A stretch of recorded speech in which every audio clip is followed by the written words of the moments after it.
اب کو یہ چلتے ہیں لاہور، جہاں وزیر اعلیٰ پنجاب سردار عثمان بزدار ہفتہ شان رحمۃ اللہ عالمین صلی اللہ علیہ وآلہ وسلم کے حوالے سے تقریب سے خطاب کر رہے ہیں۔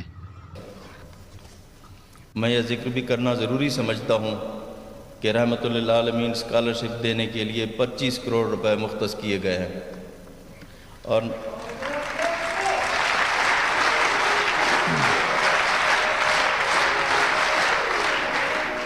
نادار طلباء کی تعلیمی معاونت کے لیے بھی 25 کروڑ روپے رکھے گئے ہیں۔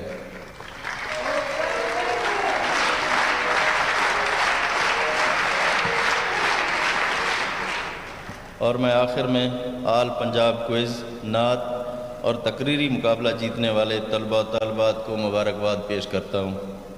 میں سمجھتا ہوں کہ نبی کریم صلی اللہ علیہ وآلہ وسلم سے محبت کا تقاضا یہ ہے کہ ہم سب اپنی زندگی کو اسوہ حسنہ کے مطابق ڈھال لیں۔